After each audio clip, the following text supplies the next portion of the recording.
Olá a todos, eu sou Paulo Silva, do Departamento de Física da Universidade Federal da Paraíba. Eu vou falar para vocês nesse mini curso sobre o modelo padrão das interações eletrofracas e fortes.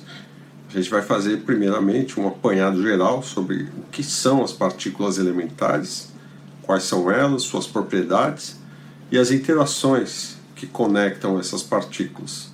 E então nós vamos adentrar nas tecnicalidades descrevendo esse modelo através de uma teoria quântica de campos, uma teoria de gauge.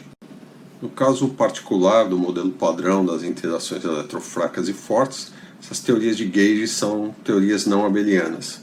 A gente vai ilustrar o que significa isso. Vamos fazer primeiramente com exemplos simples e propriamente para o modelo padrão. E então nós vamos tratar do mecanismo de quebra espontânea de simetria, que é um mecanismo que envolve o famoso bóson de Higgs, descoberto em 2012, consagrando esse modelo, e que é responsável por gerar a massa de todas as partículas elementares conhecidas. Bem, antes de mais nada, vamos discutir o que é elementar. Então, o ano de 1897, descoberta do elétron, por J.J. Thomson, marca o início da física de partículas. O elétron vai ser a primeira partícula elementar. E eu vou discutir daqui a pouco o que significa essa palavra elementar. Em seguida, depois da descoberta do núcleo por Rutherford, prossegue nos seus estudos e identifica uma das partículas que constitui o núcleo atômico, que é o próton, cerca de 2.000 vezes mais pesado que o elétron, com uma carga positiva. Só em 1932, a outra partícula que constitui o núcleo atômico é descoberta, que é o nêutron, por Chadwick. Esses três camaradas, o Chadwick, Rutherford e Thomson, estavam ligados uns aos outros. As três primeiras partículas elementares, o Chadwick era aluno do Rutherford, Rutherford era aluno do Thomson. Então, tudo em família. Com o surgimento da mecânica quântica relativística, Paul Dirac, em seguida, após a proposta da existência de antipartículas, se descobre o pósitron. O pósitron é a antipartícula do elétron. O que é uma antipartícula? Ela é idêntica à sua partícula, só que todas as cargas que ela carrega são opostas à partícula. E quem você chama de partícula ou antipartícula é uma questão de convenção. E finalmente, final da década de 30, aparece essa partícula muon, meson, mi, que algumas pessoas chamam assim, e ele não era nada esperado. E o muon é, na verdade, exatamente como o elétron. Ele é um elétron, só que muito mais pesado, cerca de 200 vezes mais pesado do que o elétron. O elétron tem em unidades de elétron-volts, que é a unidade que a gente vai usar aqui, eu acho que eu vou comentar um pouco adiante as unidades naturais. Que significa o quê? A gente vai fazer o H cortado, que é a constante de Planck, e a velocidade da luz igual a 1. Nessas unidades, comprimento, tempo, massa, energia, tudo medido em termos de unidade de energia. Tá? Então o elétron-volt, que é uma unidade de energia, vai ser o padrão de medida para todas as massas que a gente vai utilizar aqui. No caso do elétron, ele tem 500.000 de elétron-volts, ou meio MeV. O próton tem cerca de 1 GeV, giga-elétron-volts, portanto 10 a 9 elétron-volts. O nêutron, basicamente, é a mesma massa do próton, um pouquinho mais pesado. E o pósitron também, meio MeV, porque ele é a antipartícula do elétron, ele tem que ter a mesma massa. Tá? O muon, ele tem cerca de 105 MeVs, portanto, cerca de 200 vezes a massa do elétron.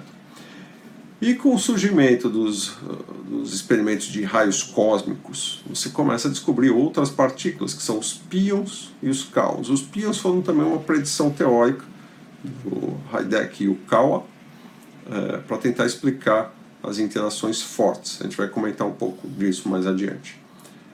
Já os kaons era uma coisa não esperada. E a partir da década de 50, quando você tem o surgimento dos aceleradores de partículas, os primeiros synchrotrons e colisores, você começa a ver um aumento muito grande no número dessas partículas elementares. E com o passar do tempo, muito mais do que isso. Então, de fato, o que é elementar? Parece que os blocos fundamentais da natureza, do mundo subatômico, estão se multiplicando ad infinitum aqui. Será que tem alguma ordem em que eu possa me basear para descrever todas as partículas com um conjunto mínimo de elementos? Bem, de todas essas partículas que a gente viu na transparência anterior, quais são elementares? E o que é elementar? Vamos tomar o caso do elétron, por exemplo. O elétron tem uma dimensão, até onde a gente foi capaz de estudar, da ordem de 10 a menos 18 metros, seria o seu tamanho. Quer dizer, é possível que nós aumentemos as energias nos aceleradores, cheguemos a distâncias ainda mais diminutas, e o elétron continue elementar. Isso a gente não sabe ainda. Mas por que ele é elementar? Porque ele não tem nenhuma constituição interna, ele não tem nenhum componente que o forme, como é o caso do núcleo atômico, por exemplo, que é formado de prótons e nêutrons. O núcleo não é elementar. Tá? E a massa do elétron, da ordem de 10 a menos 30 kg, com uma carga menos 1 em termos da carga fundamental, que é 1,6 vezes 10 a menos 19. Essas são as propriedades do elétron, e o fato de ele ser elementar tem a ver com a sua estrutura interna, que não existe, ele seria uma partícula pontual. Bom, na sequência temos o próton e o nêutron. Vejam que a massa deles é muito próxima, 10 a menos 27 kg, com uma diferença aqui na terceira casa decimal. Tá? Em termos das unidades de energia, 938 MeVs, 939,6 MeV para o nêutron. O nêutron é um pouco mais pesado. O tamanho aproximado dessas partículas é da ordem de 10 a menos 15 metros, tanto para um quanto para o outro. A pergunta que se faz é: são próton e nêutron elementares?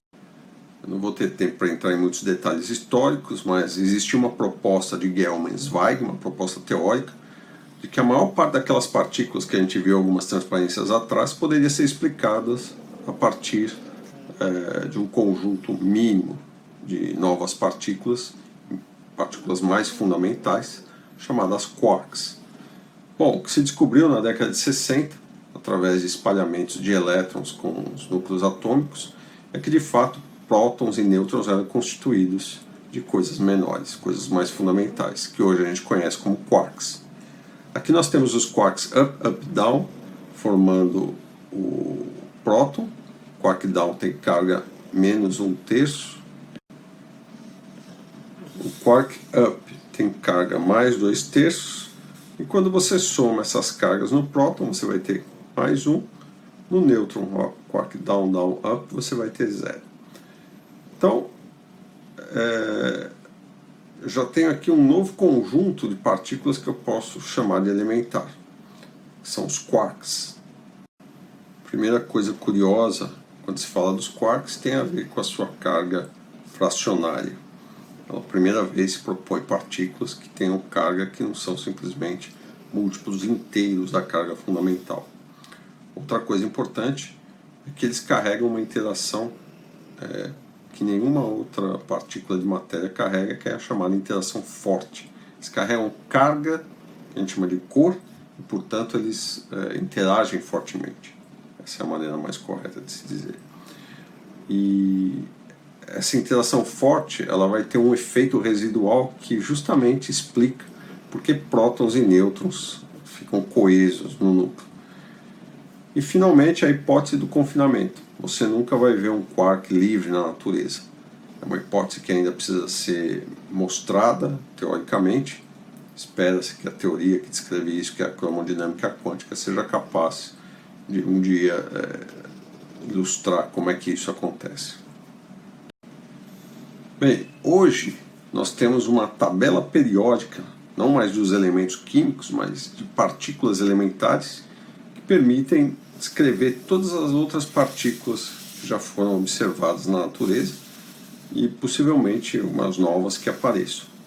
Essas são as chamadas partículas de matéria. A gente classifica essas partículas em dois tipos: os leptons, lepton vem da palavra leve, e os quarks, como a gente viu na transparência anterior, tem a ver com a estrutura dos chamados hadrons.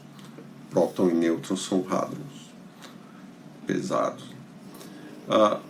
A primeira família que aparece aqui, o elétron, é o lepton carregado mais leve, carga -1, e existe um parceiro do elétron que é o neutrino, que a gente já comentou lá atrás, que é proposto teoricamente por Pauli para explicar o decaimento beta sem a violação da conservação da energia.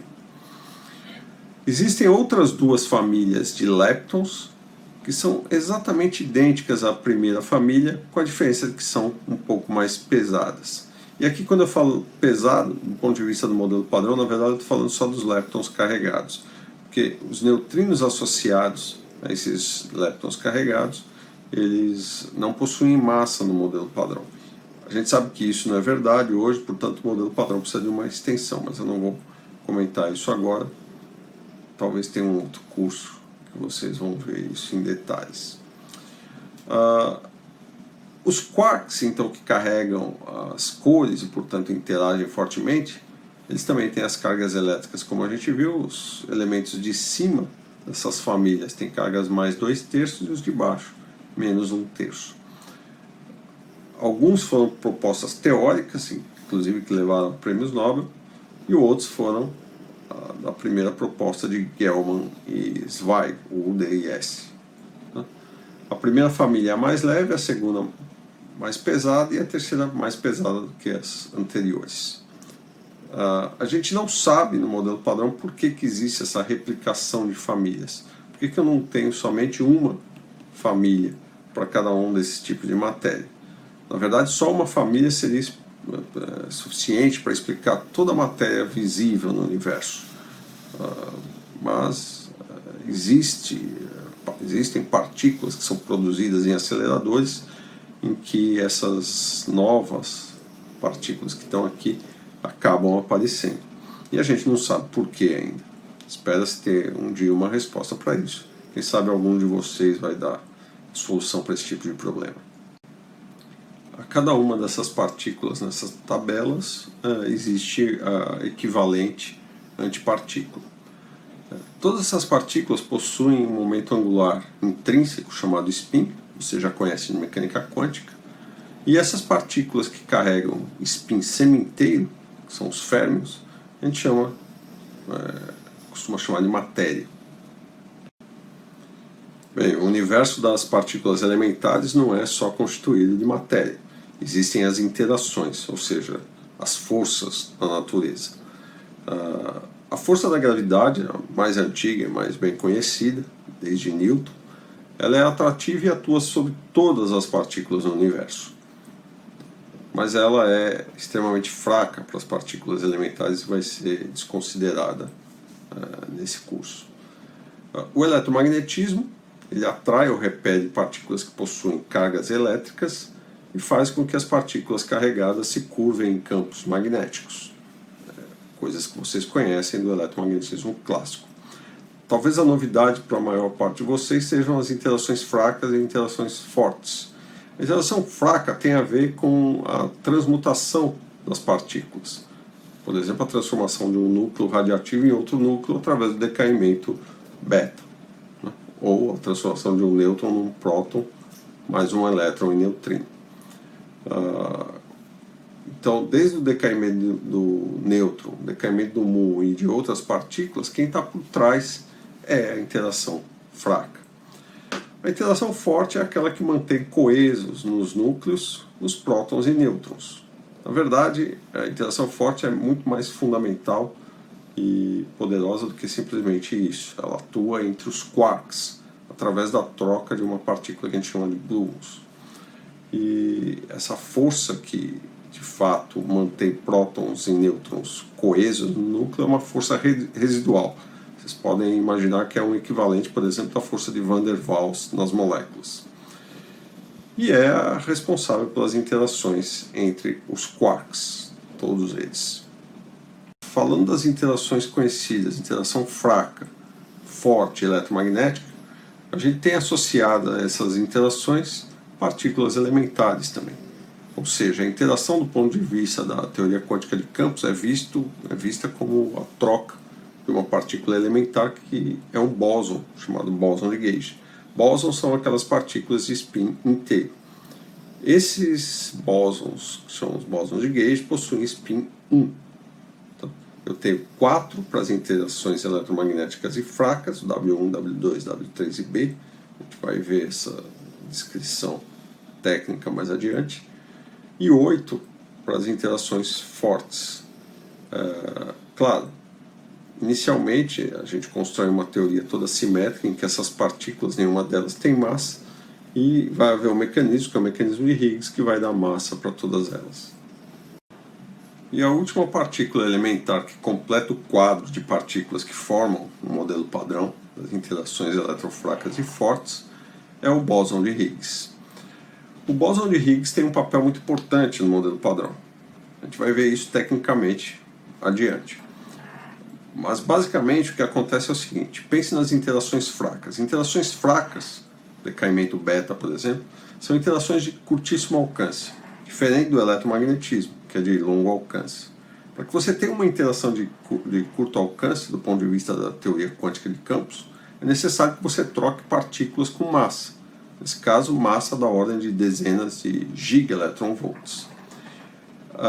O mecanismo de Higgs ele é importante, então, para fazer o que a gente chama de quebra espontânea de simetria. Os bósons de Gauge do modelo padrão estão associados às simetrias do modelo padrão. E enquanto existe essa simetria, esses bósons, nenhum deles tem massa, nenhum deles possui massa. Só que a gente sabe que o fóton ele não tem massa porque é longo alcance. Mas as partículas W+, W- e o Z0 que devem aparecer nesse modelo necessariamente tem que ter massa. Quem vai determinar isso é a interação desse campo escalar, que tem spin 0, por isso que ele é um bóson, com os campos vetoriais que formam os chamados bósons de Gauge. Toda a teoria é construída em cima dessa simetria, a gente vai ver como, e então eu incluo esse mecanismo a partir da introdução de um campo escalar na teoria e que se acople a esses campos de Gauge. Quando isso acontece e ocorre a quebra espontânea de simetria, esses bósons de Gauge que estão aqui, eles vão se misturar, vão gerar termos de massa na teoria, né, através do bóson de Higgs, e um deles permanece com massa nula, que é o fóton. Somente o W+, W-, que são partícula e antipartícula, e o Z0 adquirem massa. Para você ter uma ideia dessa questão do alcance da interação e a massa das partículas mediadoras da interação, vamos dar uma olhada aqui numa interação de curto alcance. Então vamos associar a energia mínima de uma partícula à sua massa, tá certo? Através da equação de Einstein, E igual a mc². Usando o princípio de incerteza para essa partícula, eu tenho que o produto ΔE vezes ΔT tem que ser da ordem de H cortado. Maior ou igual a H cortado sobre 2, mas como a gente quer fazer uma estimativa, a gente vai usar aproximadamente H cortado. Bom, disso eu substituo o ΔE, mc², desse lado esquerdo dessa equação, e eu reescrevo deixando apenas C vezes ΔT do lado esquerdo, passo a massa dividindo para o outro lado da equação e um fator de C também para o denominador do lado direito. Bem, se a energia utilizada aqui é a energia mínima para essa partícula, eu devo ter uma escala de tempo que seria uma escala de tempo máxima para a partícula, que permite obter uma escala de comprimento que determina o domínio de ação dessa partícula, que a gente vai chamar de alcance da interação, que é ditado então pela massa da partícula. O que você obtém, de fato, é que o potencial associado a uma partícula com massa, ele não é só 1 sobre R, mas ele tem esse fator exponencial, que é um atenuante. Vocês observam aqui o inverso da escala de comprimento, que está aqui. E, portanto, por causa da força nuclear forte que tem um alcance da ordem de 1 femtometro, femto é 10 a menos 15, o que você obtém é que essa massa correspondente a essa escala é da ordem aproximadamente de 100 MeV por C quadrado. Bom, isso aqui foi uma predição na época, década de 30, final da década de 30, começo da década de 40, e Dec e o Cal, que acreditava que as partículas associadas à interação forte deveriam ter então uma massa dessa ordem de grandeza. Essa é a predição da existência dessa partícula chamada meson π. O que se descobriu em algum momento foi o muon. O muon tem uma massa muito próxima disso, 105 MeVs, mas percebeu-se que ele não tinha as propriedades que você esperava para uma interação forte. Só mais tarde, década de 40, é que o pion é descoberto, inclusive com participação de um brasileiro, César Lattes, que talvez vocês conheçam. E, bom, aqui está uma exemplificação de como a massa está associada ao alcance da interação.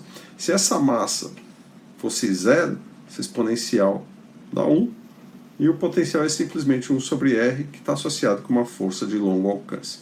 Então, quanto maior a massa, menor o alcance da interação, de acordo com essa relação que a gente tem aqui. Por isso que a gente espera que as interações fracas estejam associadas a partículas com massa da ordem de dezenas de GeV. E aqui, embora a gente chame de força nuclear forte, ela não é a força forte que eu mencionei agora há pouco, que envolvem os gluons. Os gluons não têm massa. É estranho, porque você deveria esperar que uma partícula sem massa, a força deveria ser de longo alcance. Mas lembre-se que existe a hipótese do confinamento. Os quarks, que são as partículas de matéria que carregam cor, não são vistos livremente na natureza, e por esse motivo existe essa hipótese de confinamento que ainda precisa ser demonstrada. Os gluons são outro tipo de partícula, só que agora que carregam a interação. São os responsáveis pela interação. E eles também têm cor. E também estão confinados. A questão de massa de gluon e tudo mais é uma questão mais dinâmica que eu não vou discutir aqui. No entanto, para todos os efeitos nas nossas teorias de campos, os gluons são partículas sem massa. O mecanismo é tão interessante que ele implica que os números quânticos apropriados do bóson de Higgs permitem escrever na teoria termos que façam com que o bóson de Higgs interaja também com os férmions. Essa interação vai levar também à massa dos férmions da teoria. Então todo mundo ganha massa, todas as partículas conhecidas na natureza vão ganhar massa através desse mecanismo de Higgs. Todas as partículas elementares, leptons, quarks e os bósons de Gauge. O que acontece é o seguinte, bom, a questão da massa dos neutrinos, que a gente sabe hoje que não são nulas, né, seriam aqui nesse caso uma evidência que existe física além do modelo padrão. O fato é que na construção do modelo padrão, os neutrinos, eles na época eram observados apenas com uma única quiralidade. O que significa isso? A projeção do spin de uma partícula na direção do seu movimento é chamada helicidade, que quando a partícula tem massa nula, se confunde com a quiralidade. Eu vou usar essas palavras meio que de uma maneira solta, mas elas são muito precisas, elas não são idênticas em todas as situações. Então, a helicidade do neutrino observado até então era helicidade esquerda, significando o quê? Que sempre num experimento era observado um neutrino saindo numa determinada direção, um momento linear bem definido, e o seu spin apontando na direção oposta. Isso é uma partícula de helicidade esquerda. Nunca se observou um neutrino com helicidade direita. Portanto, o modelo padrão ele é construído de tal maneira que você não pode escrever um termo de massa para o neutrino. A massa, como a gente vai ver, ela envolve ambas as quiralidades, esquerda e direita. E por esse motivo, o neutrino é colocado sem massa no modelo padrão. Eu vou aproveitar aqui para falar então da questão da paridade, que é um fator importante na descrição do modelo padrão. Paridade é o seguinte, se você tem na sua teoria partículas de ambas quiralidades, por exemplo, um elétron de mão direita e mão esquerda, e todas as interações envolvem ambas quiralidades, né, você tem uma simetria que é chamada paridade. Quer dizer, a troca de direita para esquerda é aquela chamada simetria especular. Né? Você coloca um espelho, a partícula tem um spin em certo sentido, o espelho vai mostrar a projeção desse spin no sentido oposto. Muito bem, se isso é uma simetria da natureza, então necessariamente ambas as quiralidades devem estar presentes. Li e Yang propuseram, no começo da década de 60, que talvez as interações fracas não respeitassem a simetria da paridade. Com essa proposta, Madame Wu logo em seguida realiza o experimento e mostra que isso é o que de fato acontece. Nesse experimento, com decaimento beta de um núcleo de cobalto, os elétrons que eram observados, eles saíam preferencialmente com uma quiralidade bem definida. E essa quiralidade permitia inferir qual era a quiralidade do neutrino que estava saindo no experimento. Na verdade, o antineutrino. O antineutrino saía sempre com quiralidade direita, helicidade direita. E, portanto, correspondente a um neutrino de mão esquerda. O neutrino e antineutrino possuem quiralidades opostas. E, com isso, finalmente se estabeleceu a chamada violação da paridade nas interações fracas. E é baseado nisso que o modelo padrão foi construído. Aqui embaixo eu tenho uma tabela com as massas, né, das partículas, o que é observado hoje. Então a massa dos neutrinos observada ser abaixo de electronvolts, ou seja, subelectronvolts. Depois os leptons de MeVs para cima, chegando a 1 GeV, 1,77 GeV por lepton tal. E os quarks, desde uns poucos MeVs até o quark mais pesado, que é o quark top, que é a partícula mais pesada que a gente conhece no modelo padrão, 173 gigaelectronvolts. E isso é uma coisa que também espanta os físicos teóricos. A gente não sabe de onde vem essa discrepância tão grande entre as ordens de grandeza das partículas elementares. Por que elas aparecem espalhadas nesse espectro, desde subelectronvolts até quase 1 teraelectronvolts? É uma discrepância muito grande. E no modelo padrão, como nós vamos ver, isso implica que as interações com os bósons de Higgs, com o bóson de Higgs, são diferentes para cada uma dessas partículas, porque o bóson de Higgs ele se acopla proporcionalmente à massa da partícula. Como as partículas têm massas muito distintas, então os acoplamentos são bastante distintos entre todas elas com o bóson de Higgs. É uma coisa que a gente também não entende, quer dizer, não é algo que aparece no modelo padrão desde o primeiro princípio. A gente tem que colocar à mão essas massas ou as intensidades das interações com o bóson de Higgs. Espero que talvez algum de vocês possa resolver esse problema no futuro. É um problema em aberto, teórico, para quem vai trabalhar com física de altas energias. Então, resumindo, os agentes que a gente está interessado em explicar através de uma teoria quântica de campos estão todos resumidos nessa tabela. São os quarks, são 6 deles, mais suas antipartículas. Os leptons, também 6. Os neutrinos que fazem parte desses leptons no modelo padrão não possuem massa. As forças fundamentais, tirando a gravitação, quer dizer, se houver uma gravitação quântica, deve também haver uma partícula associada a ela, que a gente chama de graviton, mas que aqui a gente não vai tratar. As forças fracas, envolvendo Z0, W+, W-, força eletromagnética, envolvendo o fóton, e a força forte, envolvendo os gluons. E, finalmente, o bóson de Higgs, que daria massa para todas as partículas maciças desse modelo e que tem um papel fundamental nesse modelo, que é a quebra espontânea da simetria, e que foi descoberto em 2012 uma massa de cerca de 126 GeVs. Era a última partícula que precisava ser descoberta, porque era uma predição desse modelo. Então esse é o cenário que nós temos que trabalhar e construir nossa teoria quântica de campos. Espero que vocês tenham captado pelo menos os pontos essenciais. Não dá para falar todas as características dessas partículas, né? Leptons possuem número leptônico, baryons possuem número baryônico, assim por diante. A gente ainda vai tocar em algumas coisas como essas, mas que até esse momento ainda não são relevantes. Então, a seguir a gente vai construir essa teoria.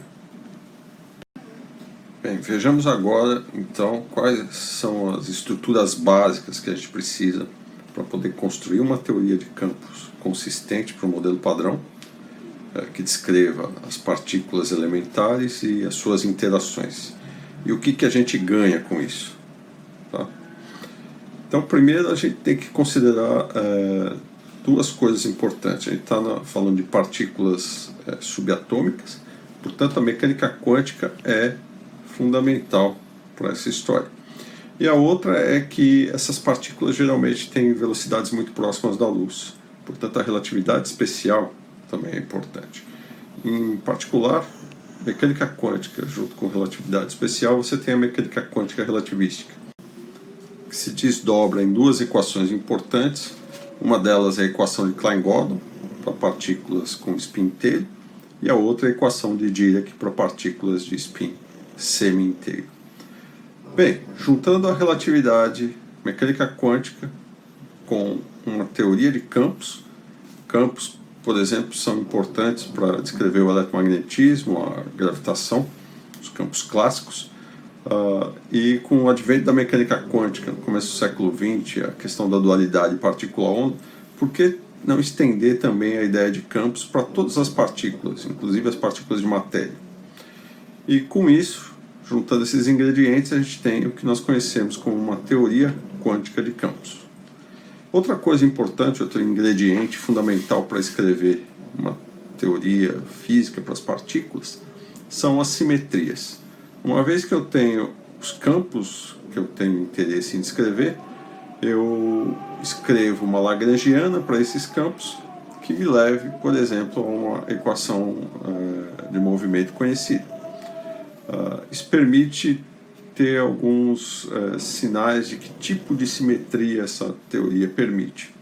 E eu posso ir além, eu posso exigir que a minha teoria tenha simetrias extras.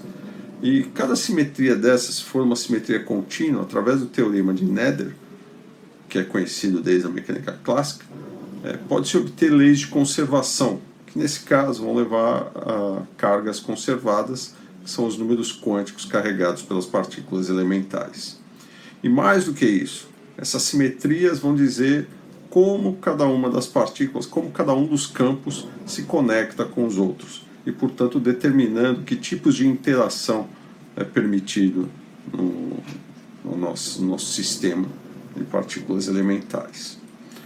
Muito bem, dessas simetrias, uma que sempre está presente nas lagrangianas, que a gente escreve em física de partículas, embora pode ser de certa forma violada em alguns tipos de problemas atuais, é a simetria associada à relatividade especial, ou seja, as transformações de Lorentz e as translações no espaço e no tempo, formando então um grupo maior que é o chamado grupo de Poincaré. As transformações de Lorentz englobam as rotações e os boosts, que são transformações entre sistemas de referência inerciais, quando um deles se move a velocidade próxima da luz. Outro tipo de simetria importante são simetrias unitárias, estão associadas aos grupos unitários. Aqui a gente tem o SU3, SU2, U1, um produto tensorial entre esses grupos, que descreve o que a gente conhece como modelo padrão. Cada um desses grupos de simetria está associado a um tipo de interação. Não se preocupe ainda com a forma matemática dessa expressão, a gente vai entender o que está por trás desses grupos de simetria. Nada mais é do que um conjunto de matrizes que transformam o seu espaço vetorial num conjunto, seus vetores no espaço vetorial, num conjunto de outros vetores nesse mesmo espaço vetorial. Portanto, uma simetria se a sua lagrangiana permanece invariante por essas transformações. Bem, o que eu quero uma vez que eu escrevo uma lagrangiana para os campos que descrevem as minhas partículas elementares e imponho certas simetrias. No fundo, o que eu quero é saber calcular alguns processos que envolvem essas partículas que podem ser testados nos experimentos, nos laboratórios. Aqui, como um exemplo, eu coloquei um tipo de processo. Então você tem aqui um férmio viajando. Imagine o tempo correndo da esquerda para a direita. Tá? Então vem aqui um férmio viajando, ele chega num certo ponto e interage, né, com uma partícula, essa ondinha aqui, é um mediador da interação, pode ser, por exemplo, um fóton associado à interação eletromagnética, W mais menos E0, as forças fracas, e o G, que é o gluon, as forças fortes, se tratar aqui de um quark. Tá? Então, supõe esse férmio chega, ele transmite a interação e continua viajando para a direita. Enquanto isso, um outro férmio estava passando e recebeu esse mediador. Portanto, essa é a maneira que o férmio de cima encontra de interagir com o férmio de baixo. Claro, tudo isso é apenas pictórico. Isso aqui é um famoso diagrama de Feynman, que permite você, só olhando para esse diagrama, fazer o cálculo de uma amplitude de espalhamento, ou seja, uma probabilidade de um processo como esse ocorrer, e inclusive a distribuição das partículas nos estados finais no seu detector. Então isso é uma coisa muito poderosa. E o fato de que você tem um método, né? Uma vez que você olha para um diagrama como esse, você tem um método para escrever sua amplitude, que é muito simples, uma vez que você aprende a usar o que a gente chama de regras de Feynman, isso facilita a vida de qualquer físico de partículas. Então, no fim das contas, quando a gente escreve uma teoria para um conjunto de partículas elementares, a gente quer obter o quê? As interações dessa teoria. As interações vão indicar um vértice como esse. Para isso vai estar associado uma constante de acoplamento, que vai dar a sua intensidade, a forma estrutural de como esse vértice aparece e como ele deve ser levado nos cálculos das amplitudes de espalhamento, porque cada uma das interações vai ter uma estrutura diferente. E, enfim, é algo extremamente poderoso. Agora imagina se eu não tivesse uma simetria para me orientar. Eu ia poder escrever qualquer diagrama que me viesse à cabeça. Obviamente alguns desses diagramas poderiam corresponder à realidade, mas a maior parte deles não ia ter nada a ver com o que eu observo no experimento. Por isso que é importante ter bem especificada qual é a simetria da sua teoria, porque isso limita o número de interações e permite fazermos predições que podem ser testadas nos experimentos. Bem, algumas simetrias contínuas e suas implicações para as partículas elementares. Eu já comentei sobre a simetria de Lorentz, a simetria do espaço-tempo, e uma implicação importante dela é que você tem um invariante, ou seja, em todos os referenciais inerciais, a massa da partícula, massa ao quadrado, é um invariante, vezes C é a quarta. Eu ainda estou mantendo C aqui, não coloquei C igual. Mas se em algum momento não apareceu C, vocês já sabem que as unidades que estão sendo usadas são unidades naturais. O número bariônico, bom, Lorentz a gente já sabe quais são as quantidades conservadas, né? Momento linear, energia, momento angular. O número bariônico é um outro tipo de simetria contínua, que a gente chama de uma simetria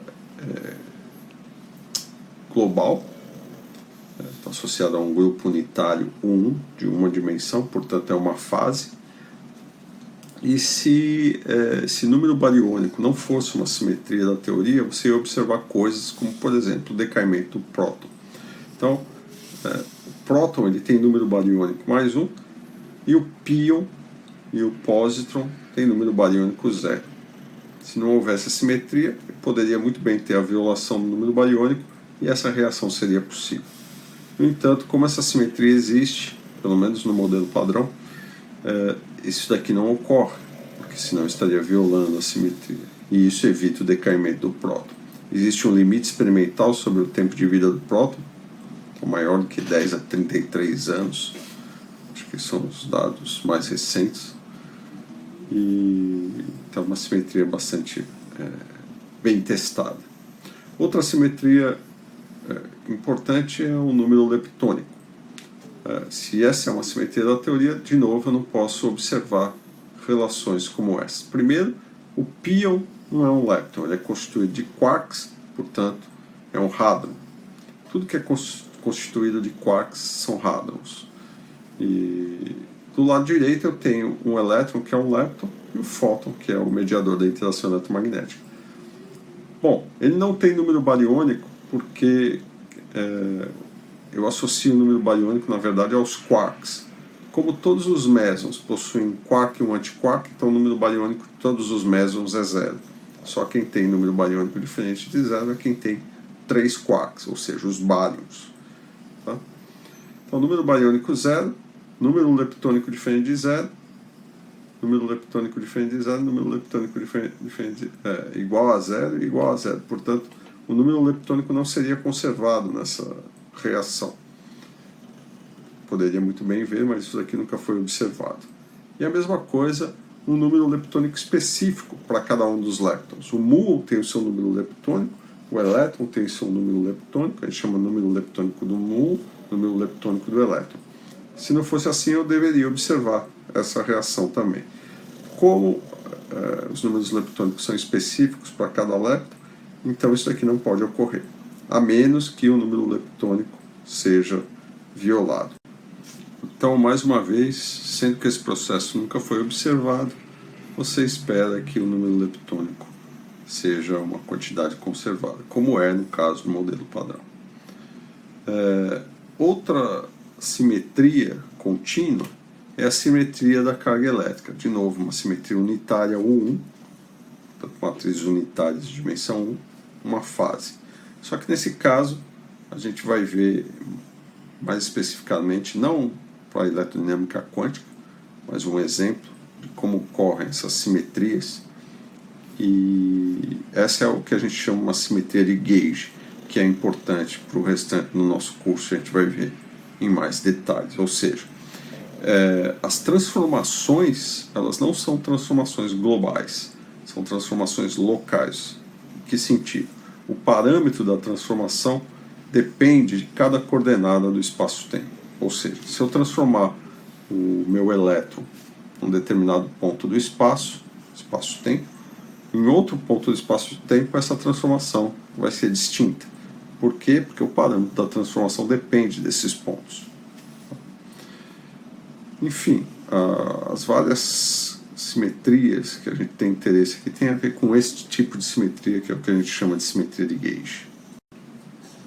É bastante provável que alguns de vocês, se não a maioria, já tenham visto o que é uma simetria de gauge no eletromagnetismo clássico.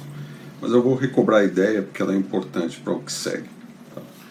Então, no eletromagnetismo clássico, nós temos uma das equações, a divergência do campo magnético é nula, significando que você não tem cargas magnéticas. Ou seja, as linhas dos campos magnéticos não nascem nem morrem em algum ponto. Bom, isso tem uma implicação. Né? O fato de que eu tenho que a divergência de um rotacional de um campo vetorial é sempre zero, isso é uma identidade matemática, implica que eu posso escrever esse campo B como um rotacional de um vetor A, que a gente chama de potencial vetor. Muito bem. Se eu adicionar um gradiente a esse potencial vetor A, da seguinte forma, o meu A passa a ser um A', que é igual a A, mais um gradiente de um parâmetro alfa. A alfa depende das coordenadas. Nessa situação, lembrando também que o rotacional de um gradiente é zero, uma nova identidade matemática que é exata, implica que o meu campo B', ou seja, o campo transformado através desse A', então substituo esse A por um A' que é isso daqui. Eu vou ter rotacional de A mais o rotacional do gradiente. Mas se o rotacional do gradiente é zero, só sobra o rotacional de A. Portanto, o meu campo transformado B' é idêntico ao campo B. Em outras palavras, isso daqui é uma simetria da minha teoria. Ou seja, se o meu campo B, o campo magnético, pode ser escrito em termos de um potencial vetor dessa maneira, e esse potencial vetor é transformado, né, através de um gradiente, e essa transformação não altera o campo B, então eu tenho uma invariância para essa equação. Isso implica que essa simetria, que eu chamo de simetria de Gauge, é uma simetria da minha teoria. Levando essa brincadeira adiante e tomando agora uma outra equação de Maxwell, outra equação para os campos elétricos e magnéticos, a gente tem que o rotacional do campo elétrico é menos 1 sobre C a derivada temporal do campo magnético. Lembrando que o campo magnético pode ser escrito em termos de um rotacional do potencial vetor A. Passando isso daqui para o lado esquerdo e escrevendo esse B como rotacional de A, eu posso então escrever essa equação que está aqui em amarelo. Verifiquem. Isso que está em parênteses, certamente eu posso escrever como um gradiente de uma função escalar, um potencial escalar. Por quê? Porque o rotacional do gradiente é nulo. Então isso aqui vai ser uma identidade. Muito bem. Tendo isso em conta e sabendo então que eu posso dessa forma escrever o campo elétrico em termos dessa derivada temporal do potencial vetor e do gradiente de V, para que esse campo elétrico se mantenha invariante também pela mesma mudança no potencial vetor em A que a gente realizou na transparência anterior, eu vou necessitar que essa função escalar, esse potencial escalar também se modifique dessa maneira. Vamos ver como. Então, aqui em cima a gente tem o campo elétrico escrito em termos do potencial escalar e do potencial vetor. Esse potencial vetor a gente já viu como muda. A gente vai impor agora uma modificação no potencial escalar, como eu escrevi na transparência anterior. O V vai para um V', que é V menos 1 sobre C, del alfa, del T. Lembrando que alfa é o parâmetro da transformação no potencial vetor e agora no potencial escalar. Então esse campo elétrico vai para um campo linha, que é menos o gradiente dessa quantidade, menos 1 sobre C, derivada temporal, do A'. Lembrando que o A' é A mais gradiente de alfa. Se eu abrir essas expressões, o que eu vou obter do lado direito? Esse mesmo fator que está aqui, veja que ele se repete, e os outros dois termos extras, 1 sobre C, gradiente del alfa, del T, que vem desse termo aqui, menos 1 sobre C, del T, gradiente de alfa, que vem desse termo aqui, eles se cancelam exatamente, tem sinais opostos e são idênticos. E isso eu posso fazer porque o gradiente comuta com a derivada temporal. Portanto, a conclusão que eu chego é que o meu E transformado, o E', ele é igual ao E. Portanto, esse conjunto de transformações no potencial vetor e no potencial escalar mantém as equações de Maxwell invariantes, porque o campo E transformado é igual a ele mesmo e o campo B transformado é igual a ele mesmo. E assim a gente tem uma simetria de Gauge completa para os dois campos, elétrico e magnético. Então, em resumo, a transformação, campo A vai para A mais um gradiente de alfa, e o campo V vai para um V menos 1 sobre C del alfa del T, que a gente chama de uma transformação de Gauge, implica que as equações do eletromagnetismo clássico são invariantes por esse conjunto de transformações. Nosso interesse agora é conectar essas transformações de Gauge com as teorias que envolvem a matéria. Vamos fazer isso de uma maneira bastante simples, usando como exemplo a mecânica quântica não relativística de Schrödinger. Se você pegar uma partícula livre, cuja equação de Schrödinger é dada aqui, eu posso, por exemplo, olhar para essa equação e buscar por alguma transformação de simetria. Tá? Eu sei que se psi de x e t é uma solução para essa equação, eu sei também que um outro psi multiplicado por uma constante também é solução, porque a equação é uma equação diferencial linear. Bom, isso é verdade enquanto o parâmetro dessa transformação por uma fase é um parâmetro constante. Tá? A pergunta que eu posso fazer é o que acontece quando esse alfa depender de x, como era o caso das transformações de gauge. É óbvio verificar que essa equação não permanece mais invariante. Substitua o psi e observe. Bom, o que vai acontecer é que você vai obter a mesma equação mais alguns termos extras. A menos que esses termos sejam zero, a equação não é invariante. E esses termos não vão ser zero, senão você vai ter uma transformação trivial. Então, tendo concluído que a equação de Schrödinger não é invariante por uma transformação que envolve um parâmetro dependendo das coordenadas do espaço-tempo, eu posso pensar numa equação de Schrödinger transformada. Por exemplo, uma equação em que envolva a interação de um elétron com o campo do fóton, ou, em outras palavras, com o potencial vetor, que a gente acabou de estudar no eletromagnetismo. Um jeito de fazer isso é usando o que a gente conhece como transformação mínima. Lembrando que esse operador é o operador no momento linear, a transformação mínima no eletromagnetismo é trocar o momento linear pelo momento linear menos a carga elétrica dividida por C vezes o potencial vetor. Fazendo isso na equação de Schrödinger, a gente tem essa equação aqui, tá? μ é a massa da partícula e V é o potencial escalar. Então, estou introduzindo não apenas a interação com o potencial vetor, como definindo o potencial, que é o potencial escalar do eletromagnetismo. Se eu fizer, então, uma mudança de fase, uma transformação unitária na minha função de onda psi, o psi vai para um psi', que é E elevado a I, carga elétrica, alfa, que depende de x e do tempo, as coordenadas espaciais e temporais, dividido por H cortado C, vezes psi. Então, quando você substitui essa transformação psi' nessa equação, esses termos aqui, a derivada temporal vai atuar agora na exponencial, além de atuar também no psi.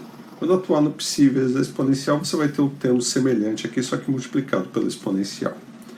Por outro lado, quando atuar na exponencial, você vai ter uma contribuição, que é esse termo, que é a derivada temporal do parâmetro alfa.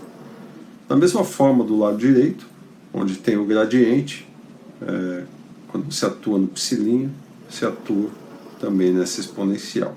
E cai um termo que é proporcional a esse gradiente alfa, vai estar ao quadrado. Então esse é o resultado da equação transformada com o psi'. Bem, se você comparar essa equação com a equação de cima, obviamente elas não são idênticas. Para que elas se tornem idênticas, o que você tem que observar? Primeira coisa, esse termo que está aqui, ele tem que recuperar o termo que está aqui. Tá? É só passar isso daqui para o lado esquerdo. Então, para que isso aconteça, eu tenho que isso daqui tem que ser o E vezes V. E vezes V. Ou seja, se eu chamar isso aqui de V', e isso tem que ser igual a V, então V' vai ser igual a V menos 1 sobre C de alfa dt. Aí eu recupero esse termo. Já para esse termo que envolve o gradiente, compare os dois. Eu não posso ter esse termo aqui.